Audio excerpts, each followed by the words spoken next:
I mean, this felt like people were coming from every corner to talk about this movie. I felt like people were kind of infringing on our territory, Ricky Flex.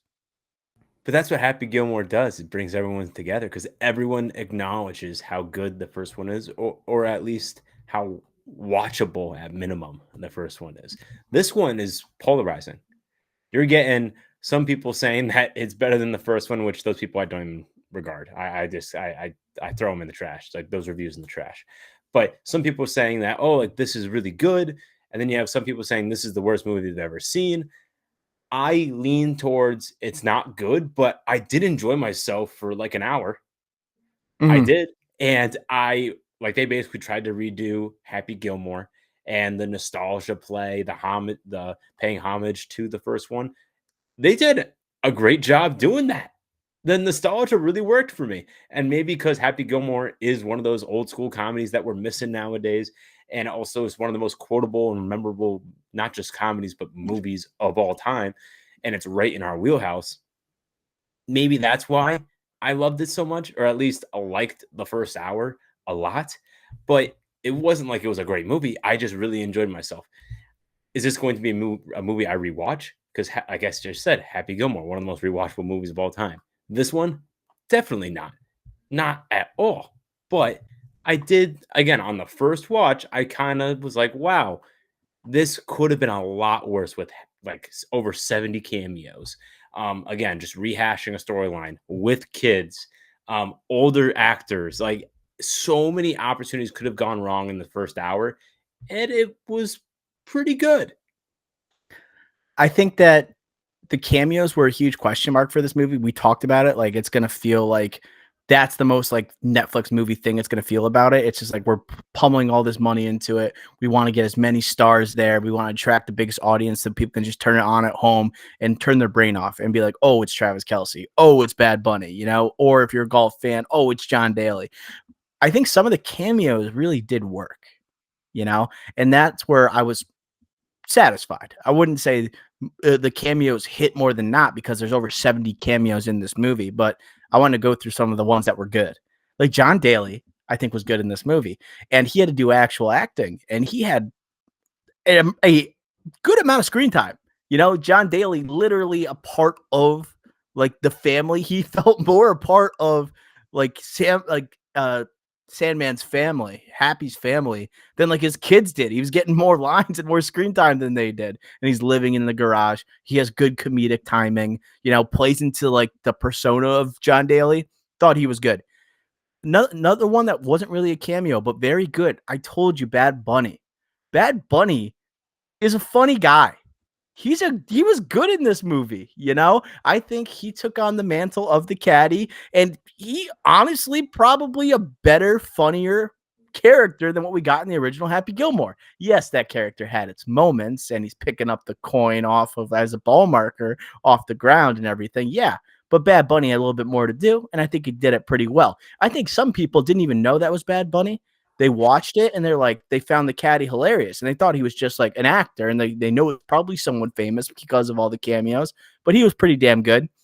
I do want to say Travis Kelce. I also thought was pretty good in this movie. You know, he was someone I was nervous of, but I forgot he kind of does. He has acting chops a little bit. He's done stuff before. He's been in TV shows and things of that nature. And he's obviously media trained with the relationship with Taylor Swift. I thought those three cameos slash roles in the movie, not bad compared to everybody else, at least. I don't know. Bad Bunny had a lot to do. I'll say that he had a lot to do, and he was not bad. I Funny. I thought he was okay. A lot he was given way too much, in my opinion.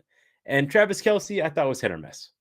Hit or miss. Some like I thought the actual acting was pretty good, but then when he went all macho, it was not good. I, I So I the think it was hit honey or miss. part was a lot. The honey part was a lot, and I felt like I was watching more Ridiculous Six than Happy Gilmore. Yeah. But like him yelling, I don't know. Him actually saying like trying to be like a waiter, I actually thought was funny and good. But him like trying to be Travis Kelsey, I thought was bad. I thought it was too meta and it didn't work. So I think both of them were like hit or miss. But I think like John Daly, I thought he hit it out of the park. That's exactly what you need out of John Daly because it actually is John Daly. It's not like he's acting; it's truly him. But like to persona like a huge persona of John Daly, playing to that, So I think that was really good. Another couple others I thought were really good. Scotty Scheffler seemed a little tight at first, but Mhm. then they actually gave him the whole storyline about him getting arrested, and it ended up being great. That was the best part of the last 45 minutes to an hour of this movie was him getting arrested and being like, wow, they did that. I thought that was pretty funny. Well, wait, you disagree? No. No, I thought he was good, and I like how he played into what happened, right, with, the arrest and everything. That was Right. good. And, like, I'm not saying he's a good actor, but, like, that's the way you do a cameo. That Right. was perfect, and it's a golf movie, the number 1 golfer in the world, showing off a sense of humor and how funny that actually was, and then playing into it in an Adam Sandler movie. That's what you're supposed to do. I thought some of the other golfer stuff, like Will Zalatoris, predictable because everyone made the joke that he looks like Happy's caddy from the Waterbury Open tournament in the first one. I didn't laugh because I'm just like, we've seen this We joke know this. played so many times, and he tried his best.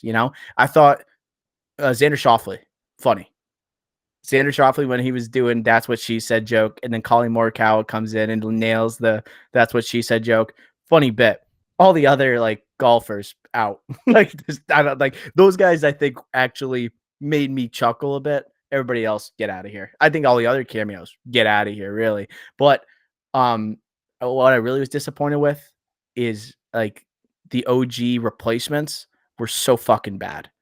The OG replacements, like I'm talking about, Mr. Larson's replacement is Boban in this movie, who no longer plays in the NBA. He's out in China playing. I thought he was awful. I hated when he was running around with like underwear on his head or whatever the frick he was doing in the third act there. Chubbs' son, not Mm, terrible, but not memorable. Eminem as the jackass guy's son, awful. So terrible. bad.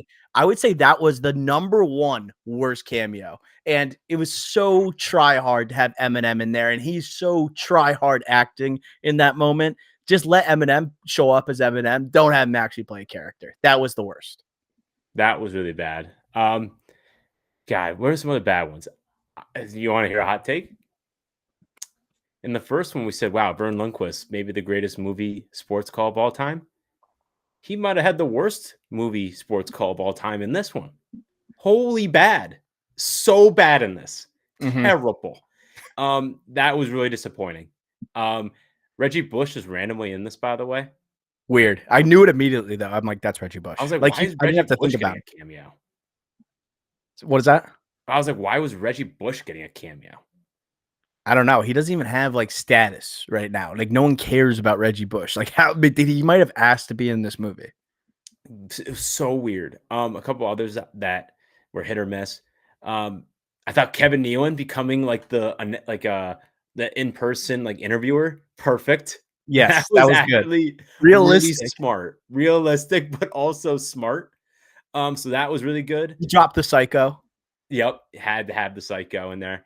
Um, a couple bad ones, unfortunately.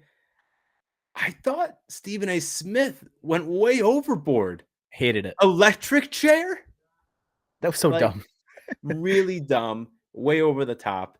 Another one I hated and I thought was really forced was bringing on the SNL Domingo guy. Mm, That was yep. just like it felt so forced. We already have like got Bad Bunny in this. Like why are we adding the SNL Domingo guy? That just felt so forced to me. I hated that. Um, it was nice to see Dan Patrick, Chris Berman, um, and I guess leaning away from cameos and going more to a character where I realized, wow, this movie is going to suck, or at some point is going to start sucking, is when I saw Haley Joel Osment come on screen. Yeah, automatically. It's the opposite. Like he literally has the opposite effect of when he was like a child actor, where it's like he's in a movie, it's gonna be great. Now he's older, and when he's in a project, you're like, it's probably gonna suck. Right. Like right when he jumped, like before that, it was like the first 30 minutes. I was like, wow, this is actually kind of funny. Oh, like, wow, I kind of like the opening montage. Oh, I like the twist of Virginia being dead. That it's actually freaking funny. Like everything's like kind of working. It's like a huge nostalgia play and a rehash of the first one, but like everything's working. He's on tour, like he's playing well. And then you just have Haley Joel Osment come on the screen. I'm like, shit, this is going to be an Entourage movie, isn't it? Like this is going to turn bad. Yeah. Oh, the Entourage movie is such a good call. Also, glorified cameo movie, and they didn't even get like the best cameos possible. At least these were like for the most part A-list cameos. You know, at least it's like the highest of high of celebrity like want to be in this movie and are in this movie. He sucked. You also don't believe he can hit outdrive Happy. Yeah, You know, you got to get like some type of ogre to play that part. You know, you need someone huge. Like if you have not, you can't maybe not Kelsey, but you need some huge person to do it. You know, but yeah, when the Maxi League and we go into their world, it sucked. I thought when this movie it had a chance is like when I thought the funniest part of the movie was maybe where you had the Eric Andre and Margaret Qualley and the dude from Please Don't Destroy as a golf group, and Happy joins, and Happy sucks. He's kind of trying to get back into it after a decade. That was funny. You know, I would have liked to see more of like his journey back to the tour rather than like all of a sudden he's thrust into the tour and then he's right. thrust into the Maxi League and it's going 100 miles an hour. If they build up his comeback, and they kind of tried to do that with the Rocky-esque montage, and he's chasing like the robot or the AI car or whatever, and the like Rocky chasing the chicken. If they focus more on that, I think it could have been a little more grounded, a little more funny, but it's just so concerned with showing off the cast that it kind of they nerf the movie, right? Like just by like the concept of it. When I think they could have had something at least decent, like this one, low key, for as many joke a second, you know, type of moments it had, it was low key very sad, like a sad ass movie. Like going to the cemetery and seeing all the people dead, Grandma, Bob Barker, right? Chubbs, like they're all dead. Virginia Bennett dies. Jackass Spoiler Donald guy. alert. The jackass guy they're paying tribute to. Everyone is legitimately dead. Like Miss the Lady was in that too. a lot of them really actually dead. So it's like Adam Sandler is like, I'm making this movie in honor of them, but also it plays into like what Happy's lost and his comeback and what he has to regain. I'm just like, you actually could have something decent, but also in the back of my mind, I'm like, maybe obviously we shouldn't really make this because a lot of people who made it as special as it was aren't around. You know what I'm saying? Yeah, yeah. But I guess like a couple last cameos I just want to call out. I thought the lawyer, the IRS guy, I was like, wow, yeah, I think he nailed that part. Quick Lawyer, 5 minute cameo. oh yeah. Oh, well, what You're was really gonna hate me. yeah, he was the guy who came back from the first movie, right? He was The IRS guy in the first one, he became a lawyer. yes, yes, I yes. thought that was pretty good. And then our guy, Hal. I didn't like him in this. I thought it worked. It's like you had to do something. It had to be extended, similar to the first one. I thought that was pretty clever. If he's going to be an alcoholic, how you get Hal back into this, and it can't be a retirement home. I think it had to, or nursing home. I think this was a smart way to do it. Could I have done it? Maybe that was a little funnier. Yes, but it was just good to see him back in that character because again, we saw him in Hubie Halloween in literally 60 seconds. We got him here for like 7 minutes of screen time. I'll take that.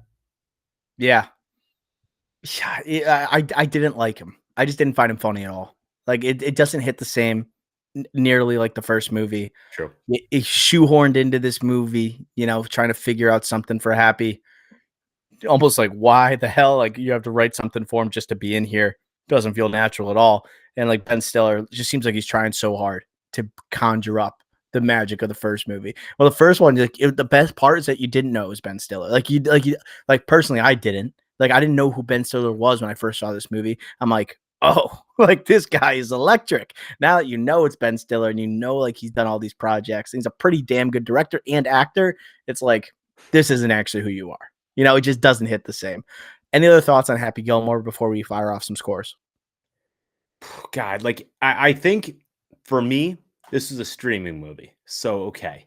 Like even though that last 40 minutes, the 40-minute mark the last 40 minutes, the 40-minute mark there was the start of when they went to the Maxi League. Like that on was a train wreck. A Mhm. total mess, terrible. Right. But before that, it wasn't terrible. Right. And this was a streaming movie. So, like, for me, I was like, okay, you know what? This is better than the trailer, the cameo filled mess that I thought it was going to be for 2 hours. We only got it for 40 minutes. And if this was in theaters, I would be pissed walking out of the theater. I Oh would yeah. be, right? Mhm. But we all knew what this was going to be. right? Very low expectations. I don't think we can be so upset by this, right? You can be upset, I guess, because like, oh, why did you do this in the first place? So many people dead, like you said, Doc. This is basically just a nostalgia, like filled cameo fest, you know. But this is better what I thought it was going to be. Even the last 40 minutes was absolute dog shit, and that's maybe an underestimate. But overall, I'm fine with this. I'm fine. Streaming movie. Yeah, if you paid for this to go see in theaters, or I used my A list at AMC to go see this, I would be upset. Even if with the A list, I get 3 movies a week. I would be like, that was a waste. That's a waste of my time. But I like if you watch it all the way through, I think you had the same reaction. You had a low bar. The first 2 acts hit that low bar. I would describe them as tolerable. And then the last 45 minutes, intolerable. And you know what I can envision, and I don't want this, is Happy Gilmore 3. And I think it's like the highest debut in terms of views and audience. It's weird to say views when you're talking about a movie, probably like irks some of the people that are listening to this podcast now. But you have the most watched Netflix movie potentially ever on your hands. You have the Netflix deal with Adam Sandler. I could see them as a green lighting Happy Gilmore 3. But the thing is, the whole point of a lot of this sequel was to kind of acknowledge that, yeah, we don't have the people that made the first one so great. We need a bunch of cameos to fill this in. It's going to feel, this one already felt so hollow. There's not an original bone in this movie's body, you know? Yeah. And so how are you going to have a third one? And it's just going to be an AI script. It's going to be, Sandman and Hurley going on the script and plugging in jokes where they want to, and then they're going to throw some shit out there again, and it's just going to further sully like the name of Happy Gilmore. Like, don't make it a franchise, even though this movie felt like a franchise movie. Don't make it a third one, because there's already nothing to work with, and Happy's already so old. Like, don't make it a Creed spinoff where his son becomes a golfer or whatnot. Don't try and do that, but I can envision it. Our thermometer predictors after the first full trailer here. I had a 41. You had a 33%. That's how low our expectations were for this movie. You know, like our thermometer predictors for that. Now, like it's at a 62. I think that's ridiculous. That's But right. So the first one I think is a 63.